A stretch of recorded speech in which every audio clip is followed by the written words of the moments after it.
반갑습니다. 3월 28일 말씀 묵상을 나누고자 합니다. 어떻게 금요일 잘 보내셨습니까? 전 이제 집에 돌아와서 잠깐 눈을 붙이고 또 이것저것 하다 보니까 또 지금 새벽 1시가 되었네요.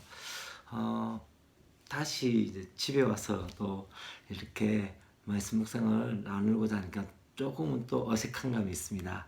또 다시 또 우리 원양삼위교회에 군데군데 장소 하나하나를 또 가서 찍고 하면서 더욱더 우리가 예배에 대한 갈급함과 함께 모임에 대한 또한 우리에게 주신 성전의 더 귀중함을 다시 한번 깨닫는 그런 시간들을 또 갖고자 합니다. 기대했으면 좋겠습니다.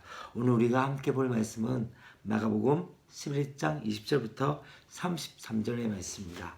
마가복음 11장 20절에서 33절의 말씀입니다. 첫 번째, 예수님께서 이제 성전을 청결한 사건 이후에 다시 무화과나무로 가게 되어집니다.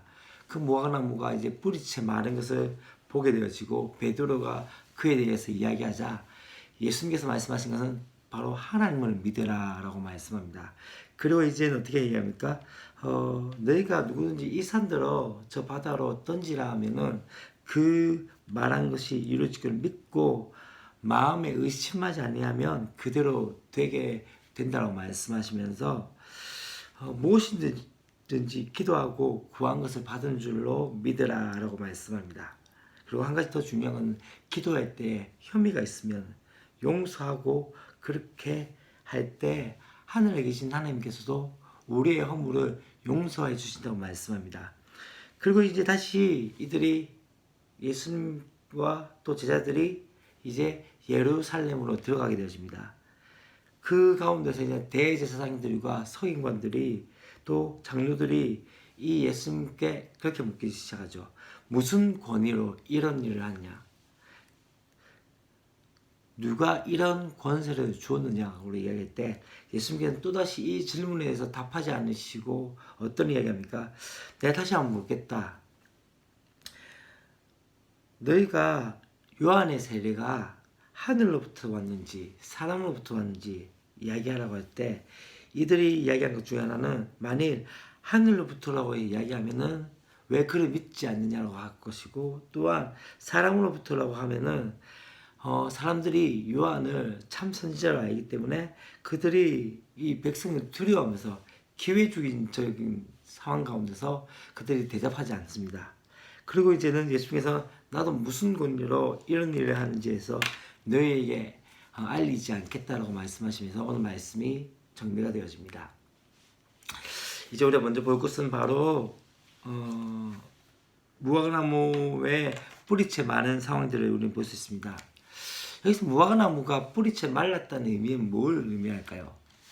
우리가 어제도 말씀드렸던 것처럼 지금 이 말씀의 구조는 앞의 말씀과 뒤의 말씀들이 마치 샌드위치적인 구조를 가지고 있습니다. 다시 말하면 무화과나무의 사건, 예수님께서 무화과나무를 저주하시고 그 다음에 또 뒤에는 또 그 무화과나무가 뿌리채 마른 상황들을 말씀하시면서 그 중간에 성전을 청결하는 사건을 얘기합니다. 무화과 사건 안에서 성전을 이야기한다는 자체는 이 무화과가 바로 무엇을 의미합니까? 성전을 의미하고 있다는 것이죠. 그렇다면 지금 무화과나무가 뿌리채 말았다는 것은 무엇을 의미합니까? 바로 성전이 그렇게 뿌리채 말라진 상황들을 이야기하고 있는 것이죠. 그 운명이 다 했다고 말할 수 있습니다. 이제는 외형적인 성전의 모습으로서 우리 가운데 우리 신앙의 모습을 나타내는 것이 아니라 더 중요한 것은 믿음의 백성이 이룰 하나님 나라가 이제 어떻게 될 것인지에 대한 것들을 보게 되었습니다. 그렇기 때문에 예수님께서 어떤 말씀하십니까? 이 무화과나무가 뿌리채 마르는 것에 대해서 예수님은 좀 다른 얘기를 하시죠. 뭘 말씀하시죠? 하나님을 믿으라라고 말씀합니다. 다시 말하면 지금 이제 성전의 외형적인 제도에 대한 부분에서 이야기하는 것이 아니라 다시 한번 하나님을 신뢰하고 믿음으로 나갈 때 그러한 하나님 나라의 역사들을 만들기 위한 그 은혜들이 있게 되어진다는 것이죠. 그러면서 이 믿음의 역사를 무엇을 통해서 나타나기 시작합니까? 기도라는 것을 통해서 나타나는 것이죠. 분명히 지금 무화과나무가 저주받은 이유가 무엇입니까? 바로 뿌리채 저주받은 뿌리채 마른 이유는 다른 것이 아니었습니다. 열매가 없었던 것이죠. 자, 여러분, 믿음의 열매는 무엇일까요? 믿음의 열매를 나타내기 위해서 우리가 해야 할 과정들은 무엇일까요? 이렇게 이야기하면 또 우리 가운데 그런 생각들이 있습니다. 믿음에는 행위가 필요하냐고 이야기할 때가 있습니다. 그런 중요성은 이 믿음의 중요성은 우리의 삶이 들어가게 되어지고 우리의 삶이 나타나게 되어져 있습니다. 우리의 믿음의 그 표현이 무엇일까요? 그것은 바로 기도였던 것이죠. 그렇기 때문에 하나님께서 뭘 말씀하신다면요, 너희가 이 산대로 바다로 그렇게 가라고 할 때 그것을 믿고 간구하게 되어지면 어떻게 해요? 그대로 되겠다. 의심하지 아니하면 그대로 된다라고 말씀하면서 뒤에 뭘 얘기합니까? 무엇이든지 기도하고 구하는 것을 받은 줄로 믿으라라고 말씀한 거죠. 다시 말하면 믿음의 그 역사를 무엇으로 드러낸다면 바로 기도로 드러내기 시작하는 것을 볼 수 있습니다.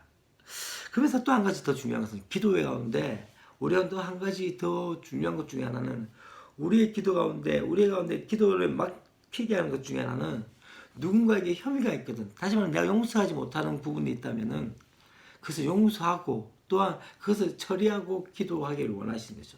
왜요? 그것은 우리의 기도가 막히지 않기 위한 하나의 바로 과정이기 때문입니다. 여러분 어떠하십니까? 우리가 다른 형제들이나 다른 자매들이나 다른 사람들과의 관계 가운데 그 가운데 관계가 막힐 때 어떨 때는 그것 때문에 하나님과의 관계가 막히지는 않습니까? 그렇다면 그것을 뚫고 그것을 해결하고 난 다음에 다시 한번 하나님께 가는 것들이 필요한 거죠. 그것을 통해서 믿음의 역사를 만들어가고 무화과나무를 통해서 받지 못했던 그 열매를 무엇을 통해서 바로 기도를 통해서 열매를 만들어 가는 것입니다. 이제 한 가지 우리가 함께 나누고자 하는 것은 바로 예루살렘 들어가자마자 이제 어떤 일이 일어납니까? 대제사장들과 서기관들과 장로들이 예수님을 붙잡고 네가 무슨 권위로 네가 누구에게서 이 권위를 받았느냐라고 말하고 있습니다. 사실 이 사람들은 사내들인 공의회 회원들이었습니다. 다시 말하면 마치 국회와 같은 존재들이었고 이들은 어쩌면 성전을 중심으로 한 그러한 모습이었습니다. 그래서 성전에서의 모든 권세와 권위를 가지고 있었고 또 특별히 성전 안에서의 그 이득들을 취득했던 사람이었습니다. 그런데 예수님께서 지금 어떻게 하셨죠? 바로 이 성전의 청결 사건을 했죠. 성전을 뒤집는 일이라면서 이것을 어떻게 보았다면 이 대제사장들과 서기관들과 또한 장로들이 이것을 마치 자신들의 권위에 대한 도전으로 봤기 때문에 이들이 지금 어떻게 이야기합니까? 바로 그렇게 이야기한 거죠. 무슨 권세로, 무슨 권위로 이런 일을 하였느냐라고 권위의 출처를 말합니다. 그러한 상황 가운데 이제는 예수님께서는 그 질문에 대해서 바로 답하지 않으십니다. 이게 참 저는 이 부분들을 볼 때마다 예수님 참 지혜롭다는 것을 다시 한번 느끼게 되어집니다.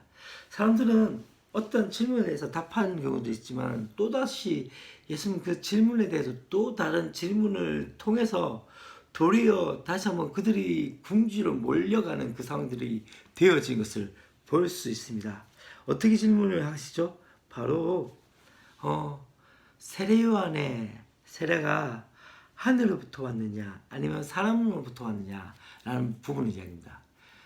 세례는 이미 죽은 상황 가운데 있었고 이 사내들인 공의회 같은 경우에는 이 세례에 대해서 인정하지 않는 상황 가운데 있습니다. 그렇기 때문에 먼저 만약 하늘로부터라고 이야기할 때는 어떻게 됩니까?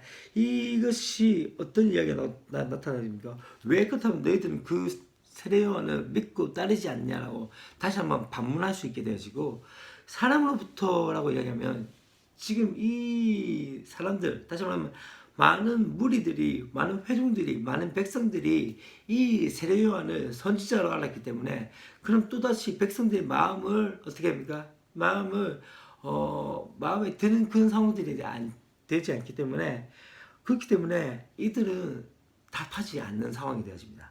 사실 다시 말하면 지금 이들은 어떤 상황이냐면 예수님의 권위, 예수님의 권세에 대해서, 예수님이 어떤 분인지에 대해서 관심을 가진 것이 아니라 자신들의 권위와 권세에 대한 도전 때문에 그들은 그러한 질문을 하게 되어졌고, 또한 그들이 그 기득권, 다시 말해 성전에서의 그 기득권과 자신들의 욕망을 그대로 차지하기 위해서 그런 질문을 했던 것이죠.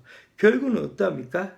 나중에는 이들이 이제 성전을 지키는, 성전 섬기군, 하나님의 전을 지키는 이들이 하나님의 아들을 죽이는 그 결론으로 몰고 가게 되어지는 것이죠. 어쩌면 이들은 하나님 나라에 대한, 또 하나님 은혜에 대한, 또 하나님 역시 열심에 대한 것들을 가지고 있었던 것이 아니라 그들이 가지고 있는 권위와 권세와 기득권을 놓치지 않으려고 하는 그런 상황 가운데 있게 되어졌던 것이죠. 어쩌면 우리는 어떠합니까? 우리는 예수님의 권위에 복종하고 있습니까? 그분이 누구인지, 그분이 어떠한 분인지를 다시 한번 깨달아 알고자 하며 그분의 말씀에 순복하고자 하는 경우도 있습니까? 혹시 우리의 삶 가운데, 우리의 교회 모습들 가운데 수년간의 전통과 수년간의 믿음의 어떤 그런 과정들을 겪어왔던 것들이, 그것이 도리어 예수님의 권위와 권세보다 더 높아지진 않았는지요. 또 한 가지, 또 어쩌면 자칫 공동체, 우리 가운데, 이 공동체 가운데 우리가 스스로가 이 공동체의 주인이 되고자 하는 그런 마음, 마치 주님을 섬기고 하나님을 예비한다고 하지만은 도리어 그렇지 못하고 그들 가운데 있는 권세와 권위를 독차지하고 또 그렇게 유지하고자 하는 그 마음들이 있지 않는지. 그렇기 때문에 우리 다시 한번 바라본 것 중에 하나는요, 다시 한번 우리의 본질, 우리의 생각들을 다시 한번 새롭게 한 경우들이 필요하지 않겠나라는 생각이 되었습니다.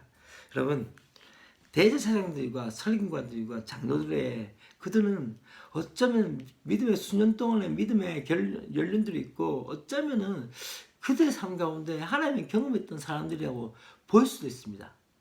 중요한 것은요, 지금은 그렇지 않다는 거죠. 지금은 권위와 권세를 가지고자 하며 기득권을 놓치지 않고자 하며 진짜 하나님의 아들이신 그분이 왔음에도 불구하고 그들의 기득권을 놓치지 않고자 하는 그 상황 가운데서 마지막에는 예수님을 죽이는 그 상황까지 가게 되어졌던 것이죠. 여러분, 우리 가운데 다시 한번 회복되어야 될 것들이 무엇이겠습니까? 우리가 교회에서 수년 동안 해왔던 것들과 교회에서 수년 동안 누려왔던 것을, 그 기득권을 취하고자 하는 것이 아니라 더 중요한 것은 우리의 삶 가운데 그분이 누구신지를 바라보는 것. 예수님이 누구시고 예수님께서 우리 가운데 말씀하시고 우리 가운데 어쩌면은 지금 마치 성전을 청결하고 있는 사건 가운데 나는 지금 어떠한 모습인지를 다시 한번 되새기는 은혜가 필요하지 않을까요? 그래서 이 하루도 다시 한번 주님을 바라보는, 진짜 성전의 주인은 누군지를 바라보는 저와 여러분이 되었으면 좋겠습니다.